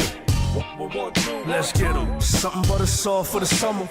Got a whole summer loss to recover. Stacked all 20 long for this come up.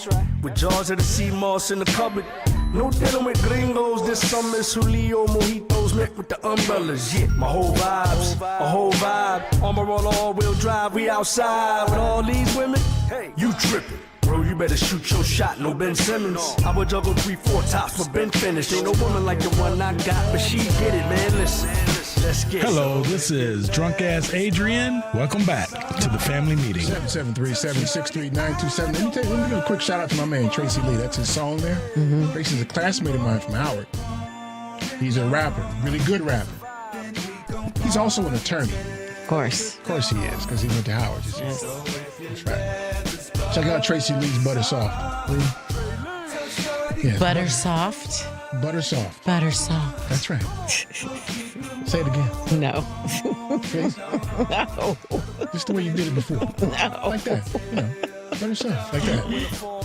You said it just fine. Okay, whatever, man. 773-763-9278 is the number.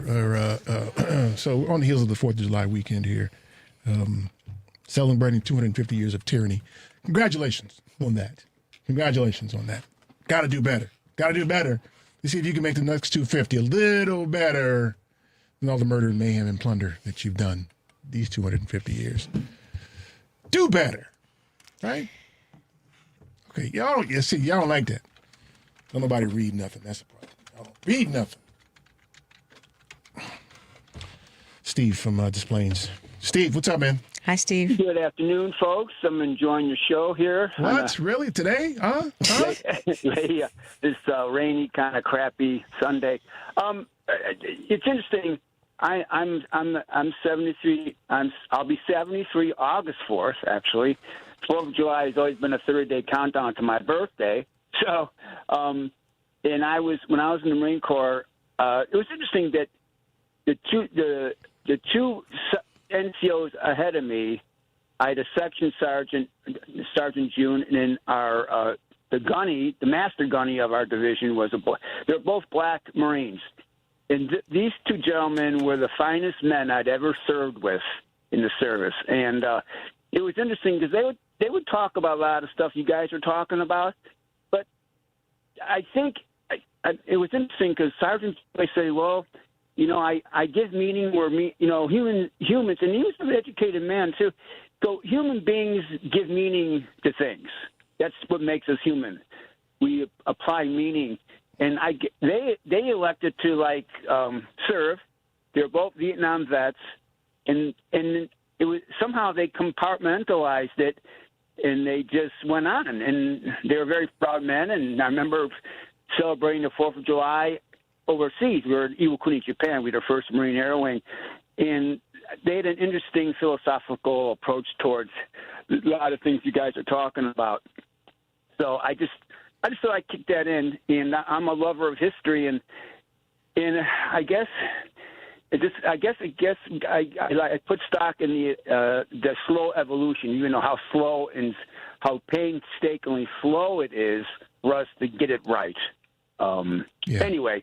Well, Steve, let me ask you this, though. Have you read Frederick Douglass's speech from July 5th, 1852 or 3 or whatever it was? Yes. I did remember. Yes, and I need to revisit that. I do need to revisit that. Did you see all the big-ass words in there? Yeah. Did it feel like he overdid it a little bit with the big-ass words? Yeah. I you know, what he... I don't know what he was striving for, I guess. Humanity. Demonstrating. Yeah. He was always demonstrating humanity. Yes. That black people are human. Mm-hmm. Yeah, and we missed that point. I guess sometimes I take solace in the fact that here the founding fathers were incredibly bright men. They were students of the Enlightenment. And a lot of the signees of the Declaration of Independence were slaveholders. There's no doubt about it. Human traffickers. Yeah. There's no denying that fact. Mm-hmm. I guess, and I take solace in the fact that, and I think they realized, and some of them did let their slaves go, and upon their deaths freed them, which is small compensation, obviously. But I guess I had to put meaning in the fact that they were moving in that direction. You know, albeit slowly and horribly, and all that. I guess that's what the meaning I would give to all that stuff. Okay, so Listen, I know how history works, and yes, you're exactly right. It's moving a certain direction. It's moving slow, but there are some things I think as humans that we can't tolerate moving slow. If you're a murderer, right, and you you murder less people every year, that's unacceptable, right? Right. No. Right. You just stop. You stop murdering people. Yeah. Oh no, we need to. Some things need to be done like now.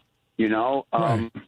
And, you know, it's funny because there's a big battle now amongst the Democrats against, I guess, more of the mainstream versus the far left, you know, more the social Democrats.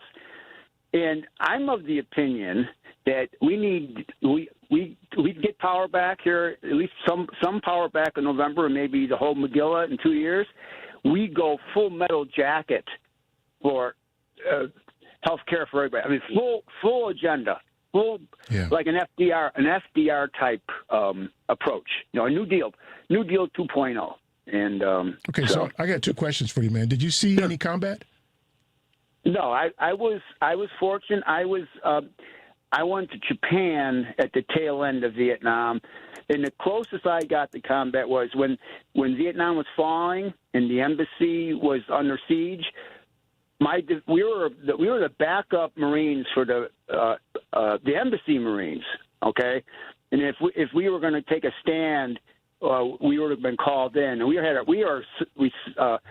in the barracks with our gear. And then when they said that when the American government pulled out completely, we were ordered to stand down. I never got to go, and I wanted to go because I have this thing with history. I wanted to be part of history. I wasn't interested in killing people, you know, but we didn't get called in. Okay, my second question is, what is exactly the full Megillah? The full Megillah. That means the full metal. You know the term full metal jacket, which is the Marine term? It's like the full loaded magazine in a weapon. Full metal, meaning the clip goes into the weapon. Full metal means it's get ready to fight. Full metal jacket. The Megillah is the whole mix, the whole thing. Okay. Yeah, it's a weird expression. I never question what it means, but I like the context of it. Because you say that, I'm thinking, okay, Megillah Gorilla? We want to hold Megillah Gorilla? Yeah, you know, I don't know what that means. It's the context is let's go full Megillah, the whole 9 yards, I guess. Okay. Yeah, I don't know the source. Sorry, man. I hear words, man, so I stop when I hear words. Oh no, language is one, but the language is the power, it's the magic, the word. Yes, no doubt. All right, be well, man. One last question. Yeah, and I appreciate the platform. I have to. I was somewhat bemused by the previous caller, Cam from Green Bay. It is interesting, though. We have to be careful. We can create a conspiracy out of anything. So, it's a sign of the times we're in, where we're so do all the crazy shit that. No. They slipped up. Did we catch that? We caught that. I hope.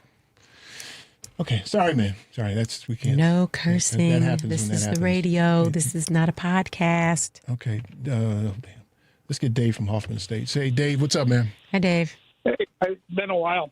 You guys might find this interesting. I had sent emails to Richard a couple times, but that apparently never worked. And Rich can't read. Rich can't read, man. Why are you doing that? He's illiterate. He can't is read. not. Well, he Rich gets I'm so telling you, many. He probably missed it, Dave. It's probably in his queue. He's struggling. He can't read. It's man. not. He's not ignoring you. He's not ignoring you. He just can't read, man. Oh no, I'm not saying. Anyway, this is at the end of December 2025. U.S. removal of panels honoring black soldiers at the World War II cemetery in the Netherlands. Ever since the military cemetery in Margraten, Netherlands, removed 2 displays recognizing black troops who helped liberate Europe from the Nazis, visitors had filled the guest books with objections. Sometime in the spring, the American Battles Monument Commission, the U.S. government agency responsible for maintaining memorial sites outside of the U.S., removed the panels from the visitor center at the American Cemetery in Margraten. This move came after Trump's executive order ending DEI. These displays were only put up like in 2024. The displays highlighted the sacrifices of black Americans. Some 1 million black soldiers enlisted in the U.S. military during the war, serving in separate units, mostly doing menial tasks, but also fighting in some combat missions. An all-black unit dug thousands of graves in Margraten during the brutal 1944-45 season of famine in the German-occupied Netherlands, known as the Hunger Winter. Locals from Margraten region who tend to the graves, people adopt the graves, visit regularly, leave flowers on the fallen soldiers' birthday and on other holidays. When black soldiers came to Europe in the Second World War, what they found was people who accepted them, who welcomed them, who treated them as the heroes that they were. I've still not heard if the 2 panels have ever been found and put back at that visitor center, but Interesting. I thought you all might like a little of that history.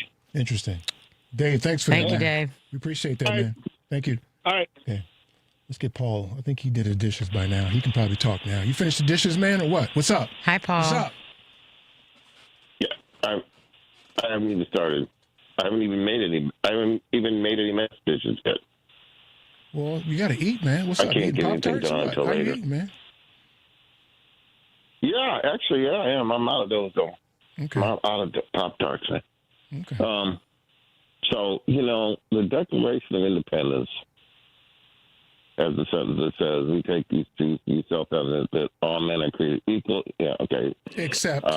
Endowed by their creator with certain, but we still have more to go that we don't focus on. We already do the accept people of color, but and then we say endowed by their creator with certain, with certain, this is the part that's even more poignant.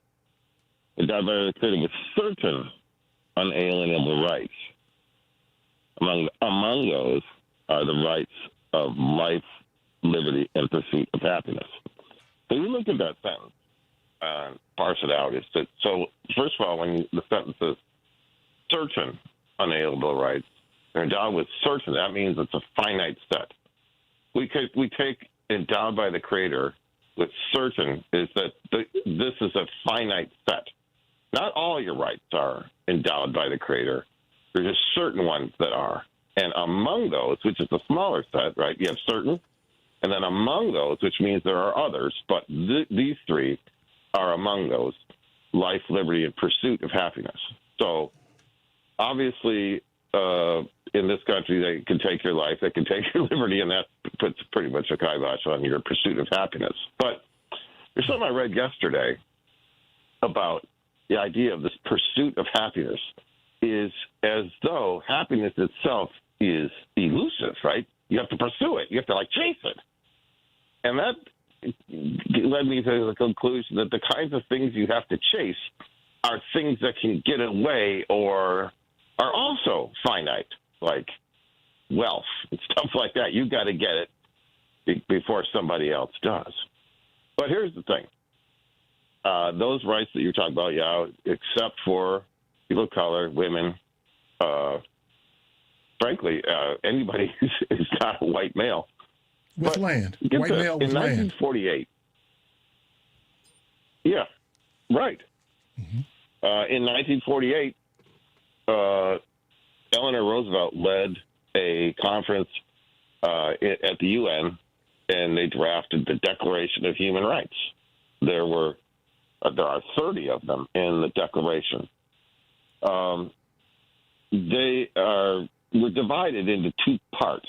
One was called the Covenant of Civil and Political Rights, and the second one was called the Covenant of Social, Cultural, and Economic Rights. Most other countries in the world, most other European countries, Western countries, have adopted both covenants, not the United States. The United States has adopted or is signatory to only the civil and political rights, which are 15, I suppose because they somehow exist within the Constitution. But that seems also to say that the covenant of cultural, social, and economic rights are inconsistent with the Constitution. And what those rights are things like the right to an education, an adequate education, the right to medical care, the right to your choice of family. And so some of these things have been struck down in the court. Some of them, okay, we have public schools, so maybe that passes as the right to, but that we don't adopt all those is kind of the same way that that we don't really believe. If we have in one of our founding documents that we're down with certain unalienable rights, then that's a finite set. And if those are human rights, then apparently we don't think that God, this set that we came up with as human rights, the Declaration of Human Rights, are not the ones God meant, apparently. You are a demonstration of what book learning does, man. That is fantastic. That is fantastic. All that book learning did you good, man. Now go out and take a swim in and see that pond, man. Thanks, Paul.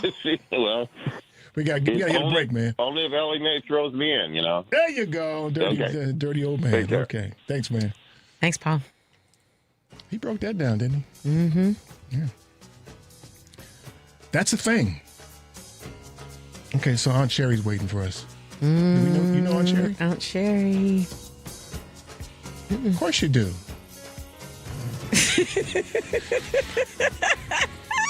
All right, y'all. Last break. Thanks, Paul, for that. I got to contemplate that too, man.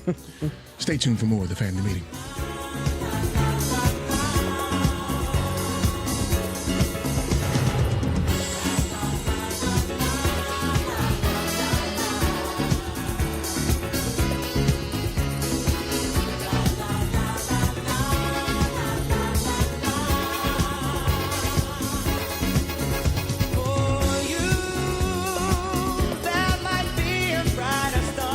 Hey, how you doing? This is Oliver Gibson. Keep listening to the Family Meeting.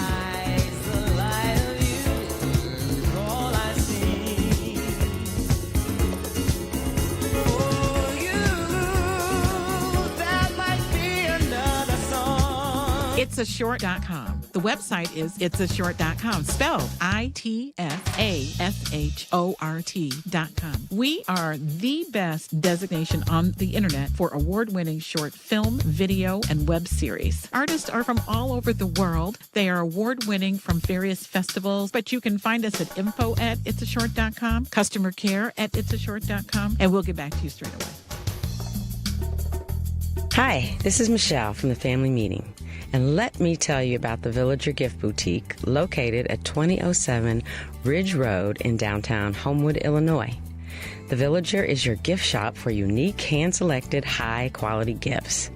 The Villager's owner, Valerie, travels internationally to trade shows and fine art festivals to bring a variety of unique, high-quality items, including fine gifts, bath and body products, candles, jewelry, clothing, home accents, leather goods, stationery, gourmet goodies, and so much more. The customer experience is very inviting and ideal for helping you find the perfect gift, especially for those shoppers who are looking for that unique gift for those who are hard to shop for. Oh, and the gift wrapping is complimentary. Shop in person in Homewood, Illinois, or online at thevillagergiftshop.com. That's thevillagergiftshop.com.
Dr. Sharon Bethia. I'm Associate Professor at Northeastern Illinois University and the coordinator of the African American Studies program. Welcome back to the Family Meeting.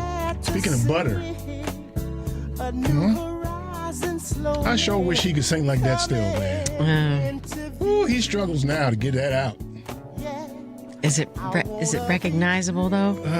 Like on the flourishes, maybe. Yeah. But the thing we saw when he performed at the Urban League a couple of years ago, he had two women sitting on either side of him, and he would sing a little bit, but they was doing all the singing. Oh, really? He would just flourish every once in a while. Oh. And he sat in a chair most of the time. Yeah. I mean, he got to be damn near 90 now. He old. Yeah. It happens. And before you 90-year-olds call me and say, 90, yes, 90's old. Stop it. Don't do that. Okay, let's see if Aunt Sherry going to jump on us. Aunt Sherry. Hi, Aunt Sherry. Hey, how you guys doing? Good. How are you? Good. I just had to call and apologize for the fact that, we got to Obama, but we didn't hold on to that. We didn't foster that. We didn't follow through with what he started. I think, we were all just kind of rejoicing, oh yeah, we got a brother in there. But I mean, look what's happened 8 years later. 8 years later, look where we are.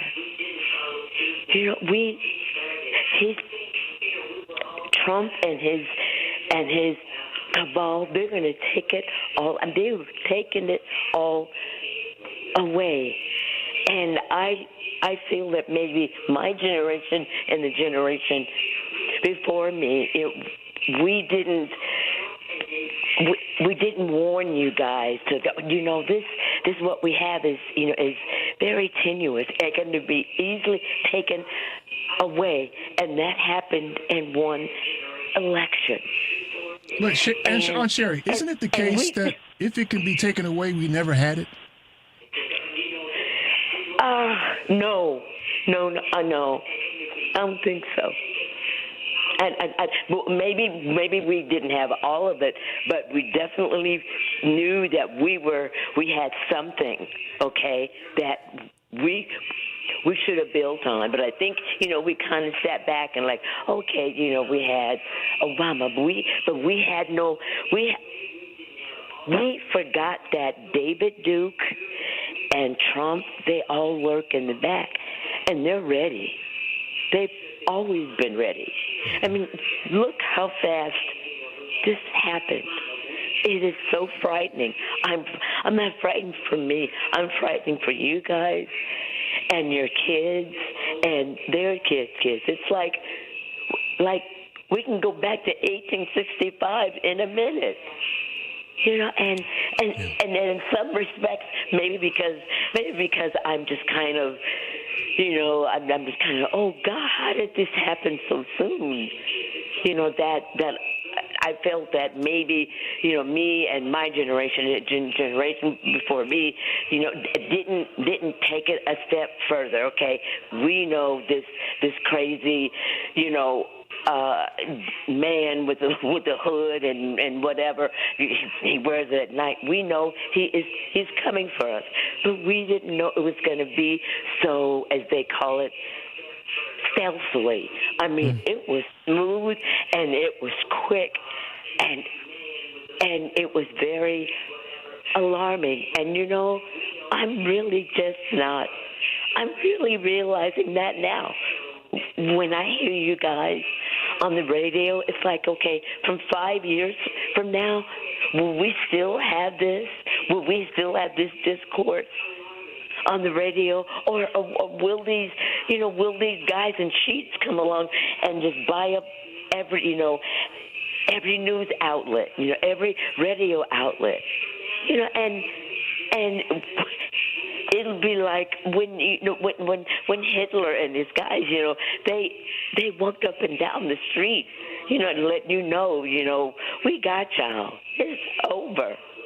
And I'm afraid, I'm really, really afraid that I'm kind of feeling that way now, and I wish I weren't, because, you know, I keep wondering, am I going to be working in the big house, you know, in 5 or 10 years? Will they set us back that far? I mean, look how strong and swift it came. It's like, okay, we were regaling over Obama and, you know, all that, and Biden, whatever. Now we got, but look what happened in almost less than a year, and I feel in some way, you know, we failed you guys. You know, we didn't. You know, we didn't look in the rear view mirror to see where we came from and what had happened and where we want to go to. It's like, oh, you know, we left it. You know, it's back there. You know, we're just regaling, of what we've gotten through. But look what's ahead, and I don't know. I just feel maybe me and my generation, we just didn't, you know. We got lazy and thinking, oh, yeah, we had this, but look what we're handing you guys. Yeah, but I think, Aunt Sherry, I mean, you know, but I'm in the same boat you are, that it did happen swiftly. But here's the thing, though. If you have to ask for it or it can be taken, you never really had it. And I think if the next generation sees that, okay, we see how they did it and we see the result, we're going to do it different. That's the hope you have to have. Okay. But, you know, I never really understood how can I put it, how deeply rooted it was. You know, I think because I stopped watching these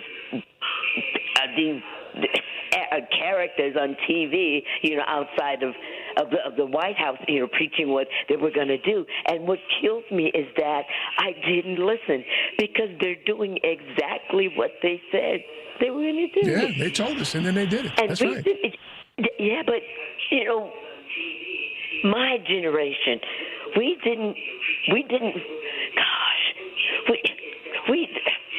we didn't warn you of this. You know, I think, like I said, we were all regaling in the fact that, oh, God, you know, we've got Obama. But, you know, he always let us know that there was more work to be done. Yeah, you know, and I wasn't sure. I think he probably didn't want to scare us by saying, y'all, you know, them white folks is coming. They are coming. They cannot deal with the fact that, you know, a black man was in here and making law and making progress, okay? And we were behind him. Then, okay, yeah, he's there. You know, he's settler. So, you know, so we're cool. It's no, Yeah. No. Sherry, keep thinking. Keep pushing. Keep thinking. That's all you can do. Okay. It's gonna get worse before it gets better. Promise you that. I know. I know. I'm gonna pray that I know what to do to, you know, to mitigate what we let happen to you guys, because we did, you know, and I'm so sorry. Don't be. I'm sorry. We're good. You put it in us. We saw what happened. We got you. Okay. All right. Okay. All right. Love you guys. Okay. Take care. Bye-bye. Love you too, Aunt Sherry. Bye-bye. Bye. She's feeling it, ain't she? Mm-hmm. Yeah, sometimes it takes you to get a good stiff ass whooping before you learn your lesson, don't it? This is that. I've been talking about that since he was elected the first time. Maybe you just need an ass whooping. Go on out there and get in it. Get your ass whooped. Can I say ass on there? Can I say that? Well, apparently. Okay. Sometimes it requires that of you. And, you know, the question is, you know, like I said at the outset, are you looking to fight the right way? Fight back the right way? Are you looking to make sure that this person never gives anybody else an ass whooping? Or are you trying to make them stop your ass whooping? Which one is it? I think that ultimately determines, you know, how this all plays out. And it'll take a generation to unwind all of this. More. Yes, sir. Yes, sir. But the good news, Michelle, we built for this. We built for it. Can't stop, won't stop, as they say, right? What's funny? What? You. Okay, me. I amuse you. That's how that works. So I wrote something down here that I wanted to. First off, I would encourage you guys, everyone listening, all 5 of y'all, to read Frederick Douglass's speech from July 5th. And keep in mind why it was on July 5th and not July 4th. He's talking about July 4th on July 5th, 1850-something. 10 or 15 years before, well, at least 10 years before Lincoln, roughly 10 years before Lincoln, and maybe 15 before the end of the Civil War. So there was active human trafficking going on when he gave this speech. It was, as I recall, it was on the heels of the Slave Fugitive Act. You familiar with that one? Mm-mm. Where they passed a law, Congress did, the whole country's Congress, passed a law saying that if you were a free man and formerly enslaved in the free territory, that you could be captured and taken back to slavery. I didn't know the name of it, yeah. So his speech is on the heels of that. I'm trying to give you guys context on what he was, the environment in which he was speaking.